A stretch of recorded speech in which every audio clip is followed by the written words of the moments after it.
سلام. پیشگویی فال قهوه هفته اول شهریور ماه. دوست عزیزم که این ویدیو رو میبینی نیت کن که انرژی خوب فال بهت برسه. لایک کن که ببینیم هفته اول شهریور ماه قهوه برامون چه پیشگویی داره. خب تا قهوه شکل بگیره من فال پاسورتون رو میخونم.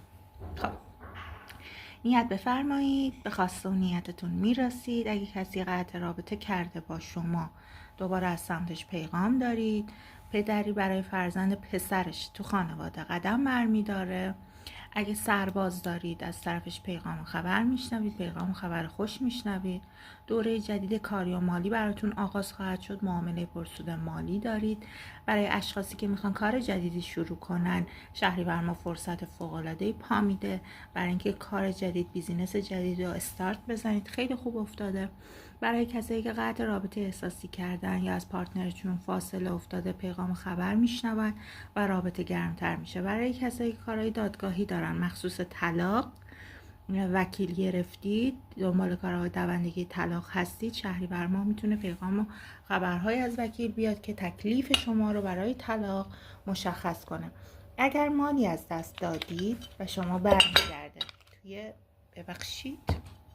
در شهریور ماه، اگر مالی از دست دادید بهتون برمیگرده. برای کسایی که قصد جابجایی ملک دارن یا برای کسایی که کارهای خرید و فروش ملک انجام میدن شهریور ماه فرصت‌های خوبی پا میده براتون که دارم میبینم سند هم امضا خواهد شد.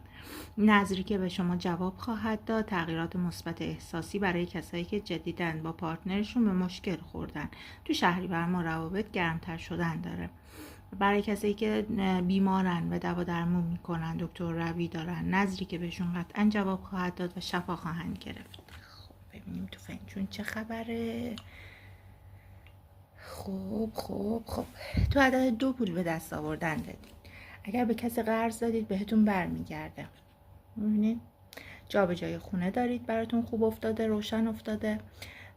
از کسی که قهرید یا با شما قهر کرده، کات کرده، یه طرفه پیغام و خبر میشنوید.